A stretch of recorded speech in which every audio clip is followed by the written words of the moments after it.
This video will look at more on points, lines, and planes and deal with the specifics in addition to the definitions we looked at in topic 2.1. Postulates are statements that are assumed to be true, and the following statements are postulates. Through any 2 points there is exactly one line.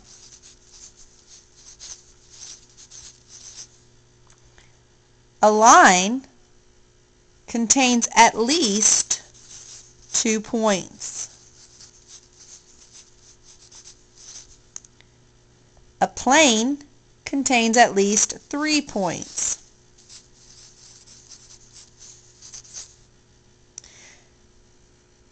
Through any 3 points, there is at least one plane.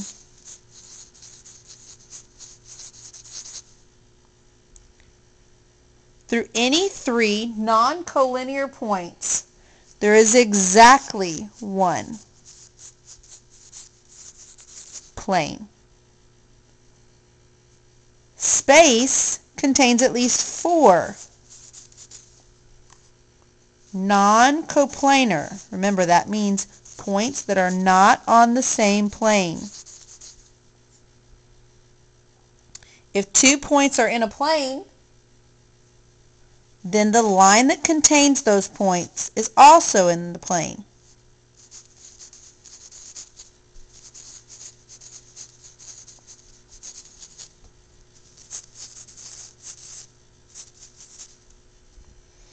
If 2 planes intersect, then their intersection is called a line.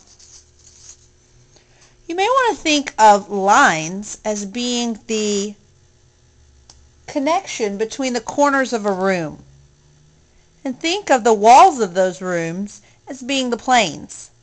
This will help you to kind of picture a line or 2 planes intersect where 2 walls of your room intersect. Notice that that is a line if you look at it.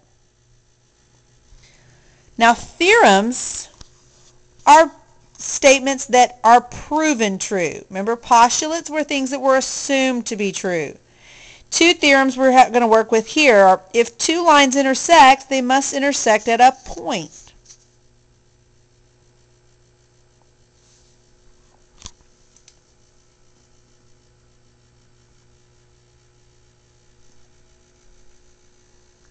If 2 lines intersect, then exactly one plane contains these lines. Let's look at some examples that we can use these postulates and theorems for.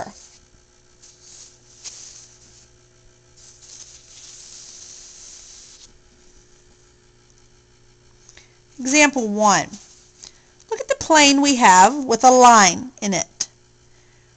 X, B, and Y are points, and notice that they are considered coplanar,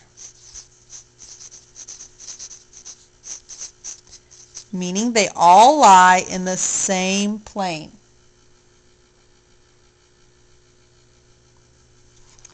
Let's look at A, B, and C.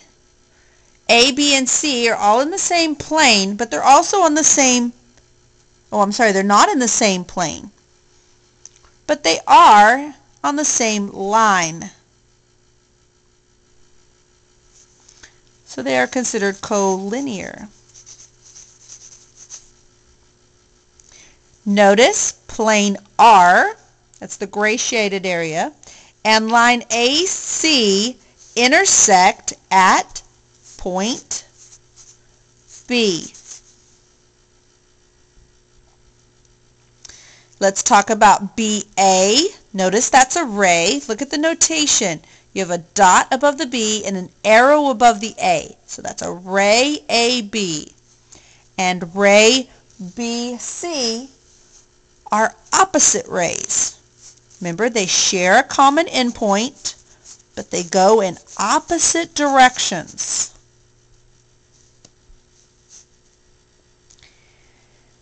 Then BY, notice this is a line because we have the arrows on both ends, is contained in the plane R.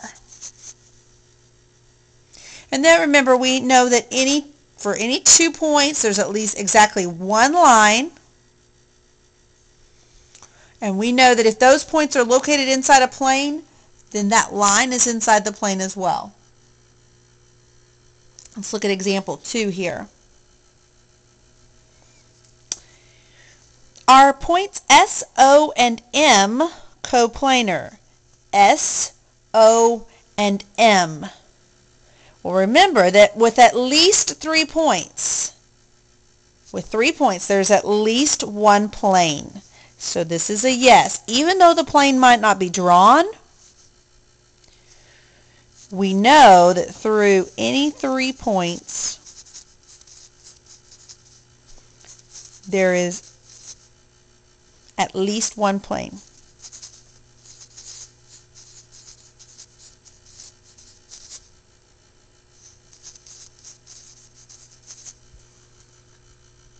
Let's look at the second one. It says, how many planes are shown?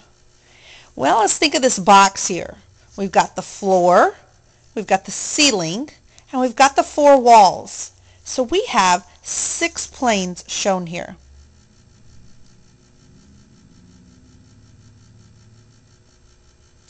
Let's look at question C. Name the intersections of the planes LON, notice that's the top of the box, and PQM, that's the front. So where do the top and the front intersect? That would be at this segment right here. And notice we say that is segment LM. No arrows because it is a segment. And we explain by saying that planes intersect at lines.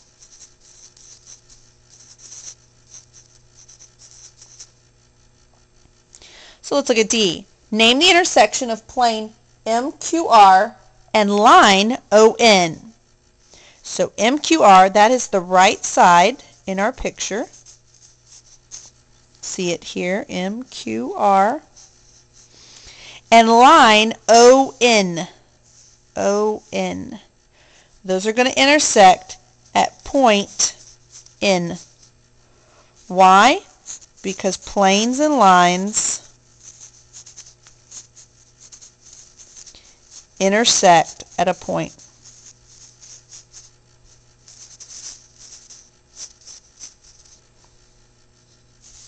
All right, let's look at E. Do S and M determine a line? Remember, for any 2 points, there's exactly one line, so this is a yes. And so, look at F. How many lines are there through N and Q? Well, for any 2 points, there is exactly one line.